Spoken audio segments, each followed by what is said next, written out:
this bitch found a fucking place. I've been quite lost lately. I mentioned in my last video that I did not have an apartment for a really long time. I was living out of a suitcase, so I'm fucking excited to have finally found my dream home. The property market in Hamburg is ridiculously disastrous, but I struck lucky and found an affordable 3.5 room apartment in the city's heart. And now my friends Marta and Johannes and I are gonna move in together. I still can't believe this is really happening. Fuck. Today is Sunday. I got back from Brunswick 2 nights ago, and now it's time to organize, baby. We got the rental contract a few days ago, and yesterday I drove to Marta's to professionally sign it with her.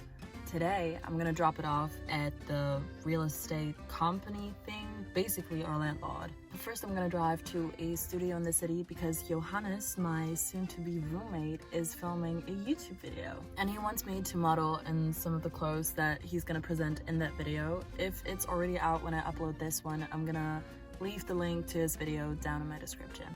So yeah, I'm gonna do that, and then I'm gonna finish all the grown-up contract work. I'm actually in a little bit of a rush, but that's okay, because I'm fucking excited, if you couldn't tell.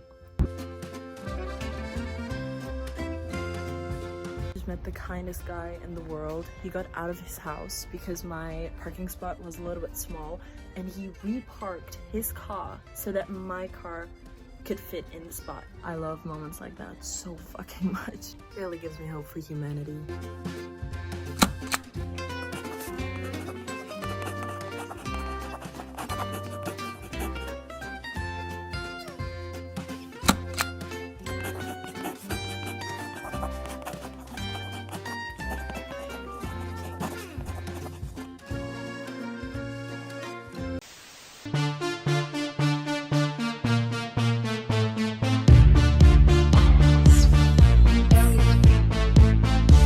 We just finished filming and I dropped the boys off, and now I'm gonna get back to business.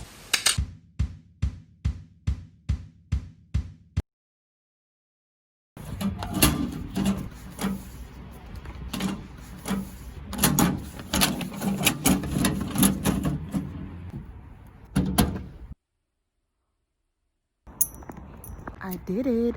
I need to pee so incredibly bad. Oh my god. I think I'm gonna pee in the bushes over here. I think a ton of people just saw me do that. It's okay though, I'm relieved.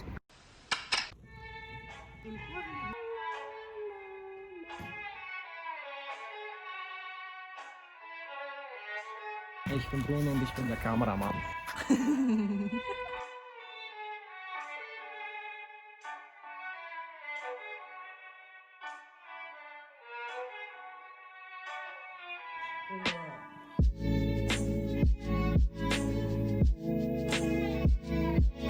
Okay, let's get to the point of this video. As I explained in chapter 1, I'm trying to capture pieces of growing up, dealing with difficulties that come with accepting responsibility, and sharing the beauty it is bringing into my chaotic life right now. Moving out is a huge step when it comes to growing out of parts of your childhood and the way the relationship to your parents or whoever you spend time with was. For me, the feeling of detaching that came with that step was way more hurtful than I thought it was gonna be, and I felt super lonely and left alone during that process. I was really overwhelmed. 1,000 new possibilities that come with responsibility. And even though I had a lot of caring, loving people around me, the weight of growing up just made me feel like I was left alone with tasks I would never be able to do on my own. If you're experiencing something emotionally similar right now, especially during this pandemic, and you feel like you're not good enough, not clever, organized, and passionate enough to take care of yourself and keep your shit together, I have to tell you, you have the capability of finding solutions for that state of feeling that work for you.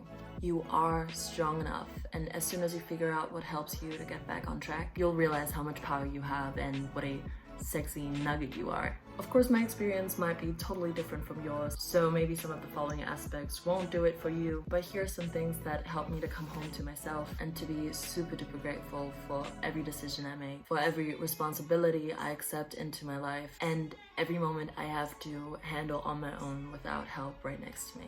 Give yourself time. You don't have to change overnight, and it's probably not gonna happen. So forgive yourself. Little setbacks do not evaluate the success of your journey. Face your fears. I can't stress this enough. Do things you're scared of. You'll realize that fear is a liar and your human subconscious is caging you sometimes. If you're not gonna start to do things you're scared of, you are never going to. Figure out what you want, not your friends, not your family, not any loved ones around you. And by that, I don't mean that it's okay to be reckless. I just mean that some people think about everyone else's opinion before their own. I used to ask for advice when it came to any decision I made, and advice can be really helpful and educating, but to truly adapt to a more certain, independent life, you have to let go of the idea that you have to please everyone around you, and that you are not capable of deciding on your own. You can start with little things like, should I have chocolate or strawberry ice cream, or should I do my laundry or clean up my room first? Trying to listen to your inner gut with simple, everyday decisions. If you learn more about what is happening inside of you, you can apply your deciding skills to bigger parts of your life. And after a while, you realize that if you want to quit your job and go to Brazil,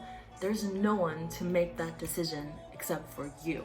And by any means, you don't have to know what you want all the time. I have no idea what I want to do with my life most of the time, but try to enjoy the ride of figuring yourself out and make all the little things you do know you want count. Prioritize your well-being. When you make sure you're happy, you can spread so much more positivity and love than when everything is just cycling around the well-being of the people surrounding you. This does not mean to become narcissistic or self-absorbed. It's actually the other way around. Because if you take your life into your own hands and you become more steady and stable with what you want, who you want to be, how you want to treat others, and how you want to be treated, it also unburdens the people around you because you can clearly communicate your autonomy and boundaries. Try manifestation. When I'm at low points and don't really believe in myself, I love to manifest. I personally write down my manifestations, but you can paint them, daydream them, craft collages of them. For example, when I feel really uncomfortable in my skin and with my self-esteem, I write down the way I want to feel in a way that subconsciously tells me that I'm already feeling that way. Quote, I know that I'm good enough. My body is hugging me 24 hours a day and I'm in love with every fucking bit of it. All the parts I used to see as flaws are part of my beautiful identity. I fucking rock. My last tip for this little growing up TED Talk session is to be rebellious. And this sounds so cheesy, but you're never gonna be this young again. Ever. You're so new to this world of being able to walk the ways you want to walk. So take risks and do what fills your heart. Make yourself the main character of a romanticized indie movie. Change character traits you don't like about yourself. Shave your head. Kiss strangers with their consent. Dress weird. Donate your entire closet and get a brand new one at the thrift store. Tell your grandma she's racist. Curse. Confess your love to someone by standing outside the window with a ghetto blaster. Make Shrek a drinking game. Delete all your social media. Tell the person you hate why you hate them. Burn the teddy bear your ex gave you. Show that guy at the gas station your middle finger next time he catcalls you. Dance in the subway. Run away. Lay down in the rain and scream it all out. Pull through with the road trip you always wanted to do. Be overdressed. Wherever you want. Start taking chances and transform your life into whatever you want it to be right now.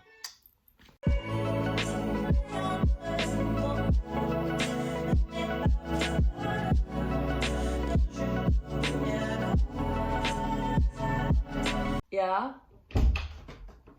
Das Licht gut? Ja. Sehr gut sogar. Ciao. Ciao.